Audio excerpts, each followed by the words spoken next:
Okay guys, hari ni kita nak tukar spark plug untuk King Myvi guys. So kita tunjuk lah. Ni spark plug lama, ni spark plug baru. Apa beza dia, cuba tengok dia punya jarum dia dah tumpul guys. So jom kita tukar. Okay, sebabkan dah 2 tahun tak servis and mileage pun dah lebih 100 km. So kita akan tukar dia punya spark plug juga.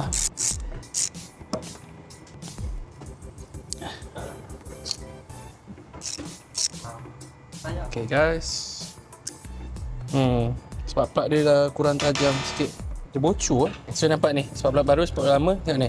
Kalau tengok tu dia punya ni dah memang kurang tajam, dah tumpul lah. Okay guys, dan sekarang kita boleh masukkan spark plug baru lah. Dah keluarkan spark plug lama ni. So guys, tips dia spark plug.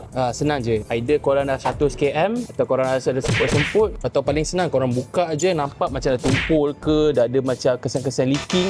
Yes, itu petanda korang kena tukar lah.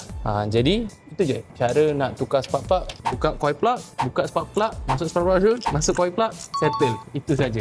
So make sure tukar spark plug. Selalunya kalau kita nak tukar spark plug, selalunya masa major service lah. Dah 2 kali servis, tapi lepas 100 km lah. Janganlah korang dah 2 kali servis macam 50-60 km korang tukar. Tunggu 100 habis, guna habis-habis baru tukar. So apa-apa nak tukar spark plug ke, nak buat major service ke, Roger je Mijah. Oh, okay. Okay guys.